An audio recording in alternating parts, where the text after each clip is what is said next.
All right, today we're diving into something pretty profound. It's this fascinating dialogue that really gets at one of the biggest questions out there.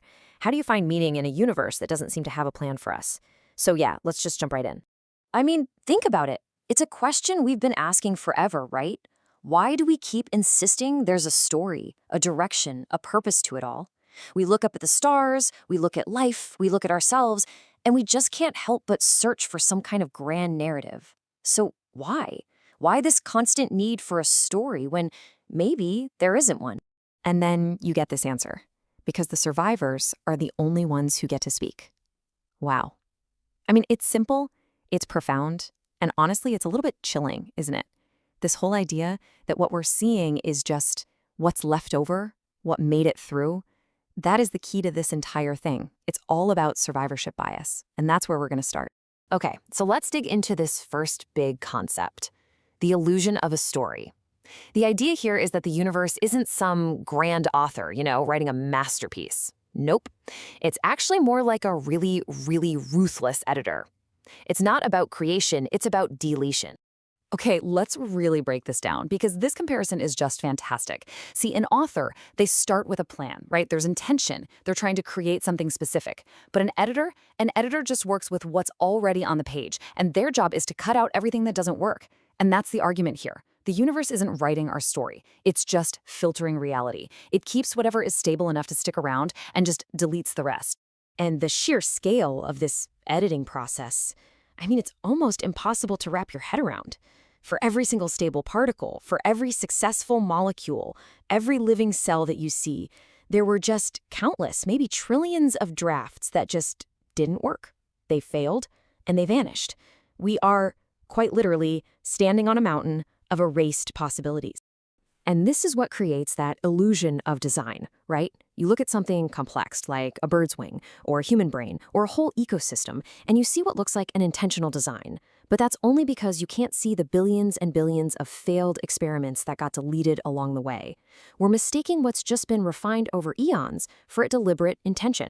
So, if the universe is this editor, what kind of editor are we talking about here? This is where things get, well, even more unsettling. The source material makes this really crucial distinction. This editor isn't driven by cruelty. It's driven by something much colder, pure, absolute indifference. And this is such a fascinating and kind of terrifying point. The idea that indifference is actually worse than cruelty. Think about it. Cruelty, at the very least, implies some kind of intent. It acknowledges your existence, even if it's in a negative way. But indifference, that's just silence. It's nothing. The universe doesn't punish failure. It just stops recording it. You fail, and you vanish. No record, no memory. It's like you are never even there. So, if there's no grand cosmic purpose being handed down to us, then what is this feeling of purpose that we all have? Where does that come from? Well, here it's defined as what persistence looks like from the inside. It's the story that a system like you or me or any living thing, tells itself, just by the simple act of continuing to exist. All right, this leads us to the next really critical piece of the puzzle. If purpose isn't coming from out there, from the cosmos, then where on earth does it come from? It turns out it bubbles up from something incredibly simple. It all starts with memory. And look at how this builds. It's such a clear, powerful, logical chain. It all kicks off with a system just being able to remember its own past. That memory creates a sense of continuity, right? A before and a now. And that continuity, well, that creates an identity, a sense of me. And the moment you have a me, you can start telling a story about that me. And that story, that's where purpose is born. Oh, I absolutely love this metaphor. Meaning is not cosmic climate. Meaning is a local storm. It's perfect. Meaning isn't some universal, ever-present thing like the weather of the whole cosmos. No, it's a local event. It's a storm of activity. It's real, it's powerful, it's transformative. But it's happening right here, inside systems like us that have managed to develop memory and identity. Okay, now we get to the absolute heart of this whole thing. We're going to unpack this one central, kind of paradoxical sentence that ties everything together. Ready? Here it is. Let's unwrap this, piece by piece. First up, after image. You know that thing when you stare at a bright light and then look away? That faint phantom you still see? That's an afterimage. It's not the light itself. It's the residue, with the light left behind.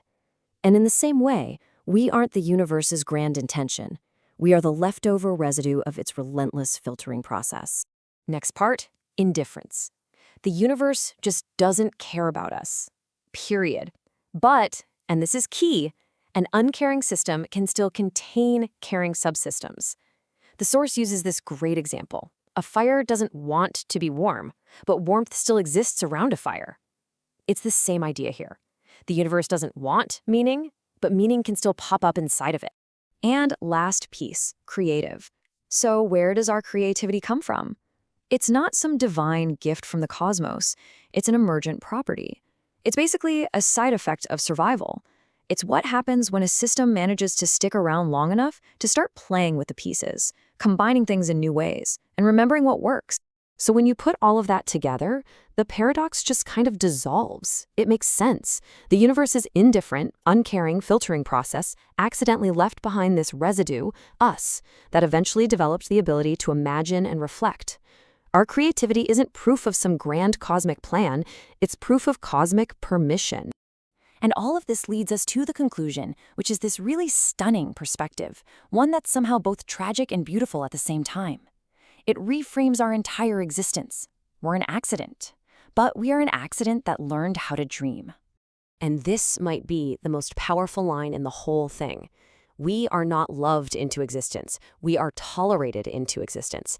And yet we love. That is the miracle. I mean, just think about that. If you go through life expecting the universe to love you, then this worldview is, well, it's tragic.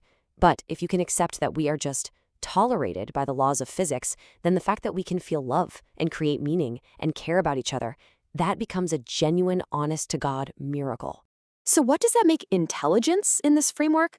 It's not some grand pinnacle of existence.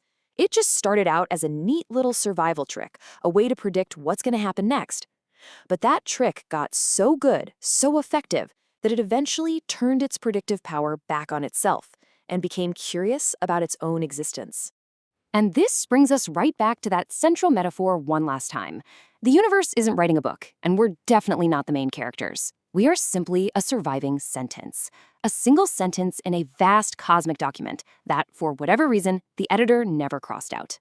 So, after all of this, after we've talked about our purpose, our creativity, our very existence, what about the universe itself? What's its role in our story? The universe is the blank page that never cared what was written on it, and that's the final provocative thought to leave you with. We are the ink. We are the story. We are the meaning. And all of it is happening on a page that is vast, permissive, and completely, utterly indifferent. What we choose to write, well, that's entirely up to us.